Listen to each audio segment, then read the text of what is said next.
Kuruno wa kane igerekerezo rya 2-0 umwaka 2025 niho hashinguranwa iteka umubiri w'umukozi w'Imana Pasteur Ndayisaba Benjamin yarasanzwe akorera mu shingiro rya Panekote ry'Ibujumbura ububwiriza bwa Kinama.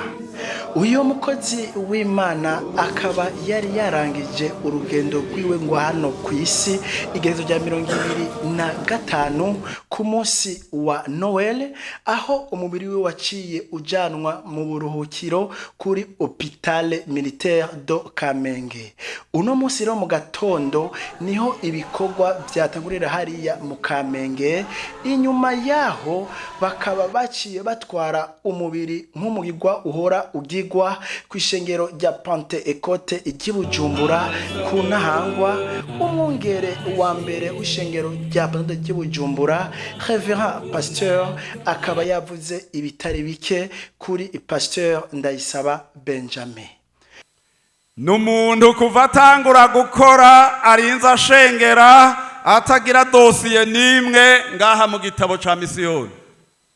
Nimwe nta dosiye nimwe afise aha. Kuva hirya y'ejo nagumye ndaba kuvepfo ndaduga kuva baye umuvuga butumwa kugeza izuba narabuze nabo nasubiriye ntaco bamwanditse ko kibi.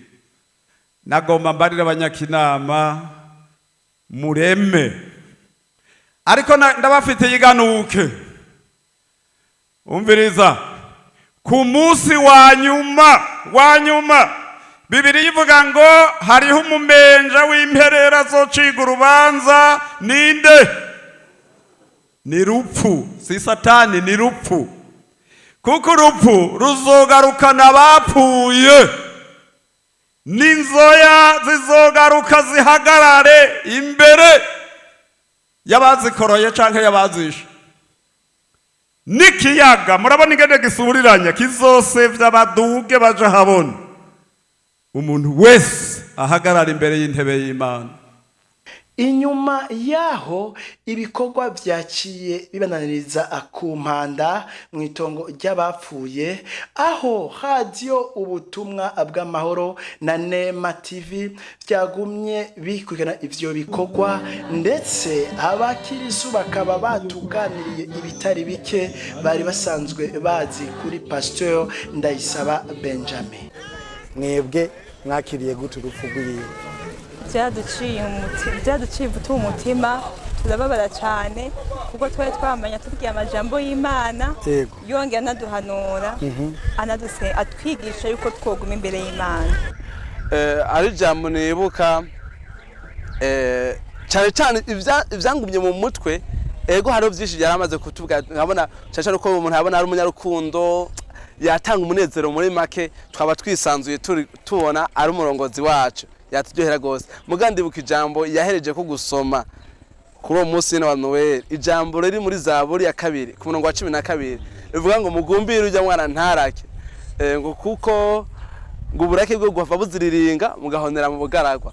Iryo rero ryarangumyemo kuko twabona haho mega tuko twibuka Yesu Kristo ko yavutse, mugaravuga ati ubundi bwo no mwami rero mugumbire ntarake ngo muhave muhonera mu bugaragwa. Rero iryo jewe nk'icumviyo nkuru gusa ryaciye gimaraka mu mutima wanje, akaduhanura abakiri bato n'abakuze ko twoza turaca bugufi tukubaha Imana muri byose na hose. Hari ico rero byangishije, kandi hani ivyo yaduhanura akatubwira ingene two kwifata ko umuntu yogendera mu wakanda y'ivya Yesu, akaza araca bugufi, akaza aririmbura aho yoba ari hose, kuko iminsi yo kuba ngaha ku isi ari mike. Umuntu ko yokwama yiteguye kugira azorangize amahoro. Ivyo byose rero byaratwigishije, ariko cyane icyagiye kutwigisha cyane n'ujya munsi biraboneka yuko yari yiteze yuko ataha biva n'ivyo tubona kuko yaguma avuga ati ndamureretse. Inyuma y'ivyo bikorwa abandi bazezwa shengero bagendanye na Pasteur Ndayisaba Benjamin nabo bakaba batuganiriye ibitari bike, reka mubumvirize. Jewe nitwa Ndumupastori, nitwa Habonimana Boaz, nkaba nkorera mu ishengero rya Pentecote ry'Ibubanza. Aho niho nkorera ibikorwa by'Imana kandi ndahamaze igihe kitari gito. Ego, mbega Pastor, urupfu rwiwe mwagwakiriye gute? Kumengo n'ibintu byabaye mu kanya gato, mwebwe nk'umukozi w'Imana mwari muzi, mwavyakiriye gute? Uko twavyakiye urupfu rw'uyu mukozi w'Imana Ndayisaba Benyamini, turazi neza yuko igihe cyose tuba turiko turakora ibikorwa by'Imana hariho ibintu bitatu twama twiteguriye. Twama twiteguriye ikintu cya mbere ni ukuvuga ijambo ry'Imana, icya kabiri ni ukwimuka, ikigira gatatu naho ni ugupfa. Kwitaba Imana rero kiri mu bikorwa dusanzwe tuzi vya misi yose ko gishobora gushika.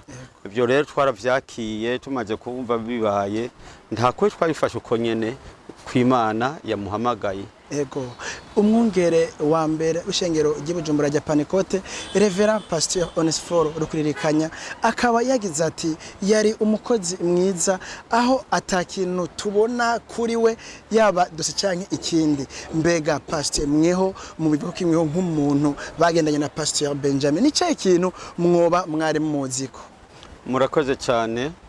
Pasteur Ndayisaba Benjamin jewe twatanguye kumenyana mu mwaka wa 80 mu 1980, ariko imbere yaho mu myaka ibiri twarabonana gusa mugabo tutazinanye muri byinshi.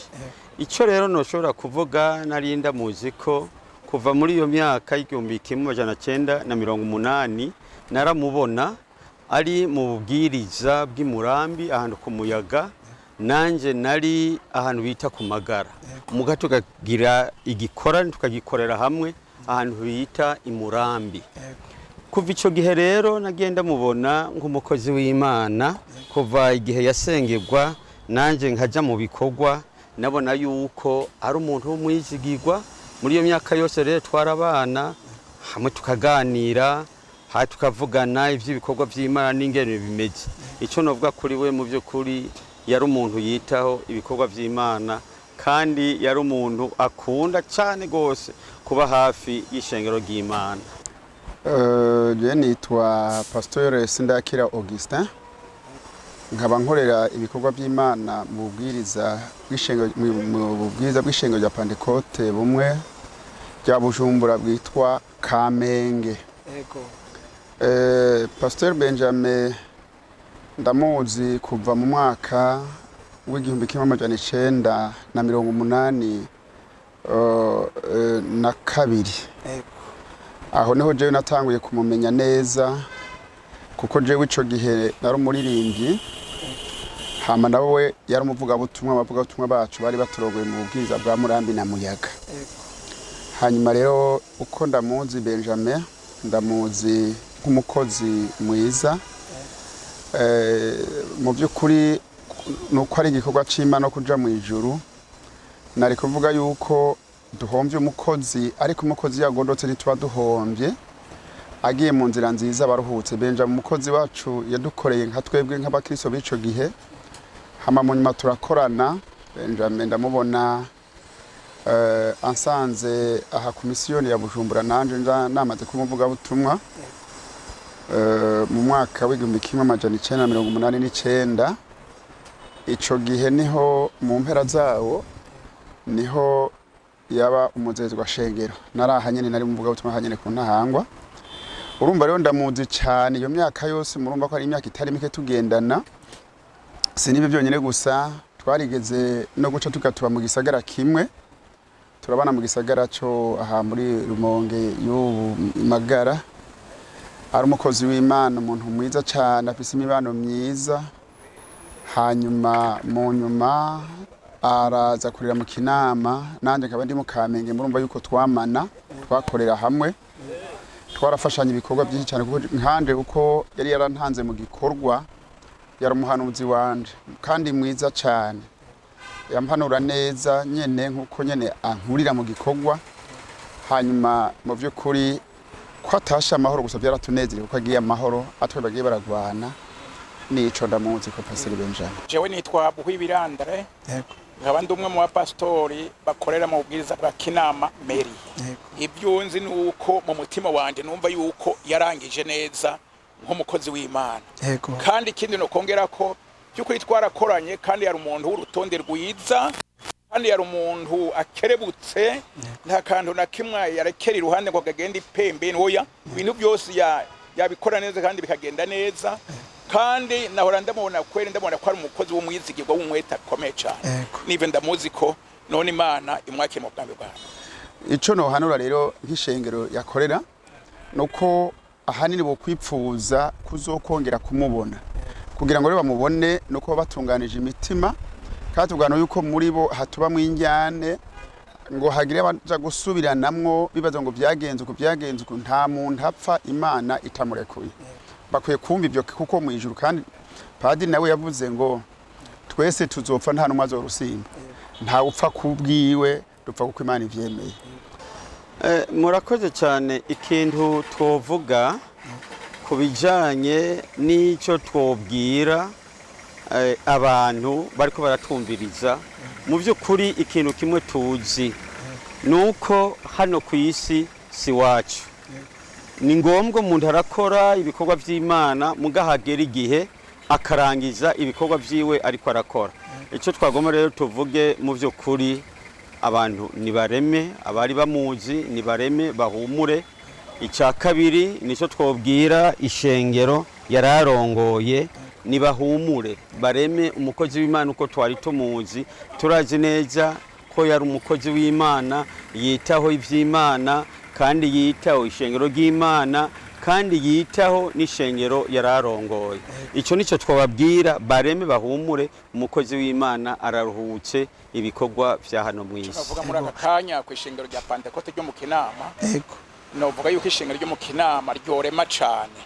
N'ubundi umukozi w'Imana amaze gutaha, twararemeje ishengero cyane. Kandi ishengero ryagumye ritekanye, twaratunganije ibikorwa byose, ibikorwa byo gushingura umubiri w'umukozi w'Imana. Ishengero ry'Imana ryarabyitabye neza ritekanye. Ishengero ry'Imana n'ubu mu Kinama riratekereje, riratekanye kabisa. Nta kintu na kimwe nabonye cyatiriganye, ahubwo bagumanye umubabaro, kubera yuko umurongozi ariwe mubwiriza wo mu Kinama yagiye giturumbuka gutyo. Ariko barabitahoye, barabonye yuko by'ukuri yari umukozi yakoze neza, nta kosa na rimwe yari bwagire mu Kinama. Cyo gituma ishengero ryamukunda cyane, ahubwo ishengero ryagomba yuko agumaho. None basi nguko babiririmbye, Imana niyo yamukunze kurusha twebwe, kandi yamwimbuye mu gihe cyiza, arangije neza ibikorwa by'Imana. Nagiye ishengero ry'Imana mu Kinama n'ukuri riratekanye, kandi nta kibazo na kimwe rifise.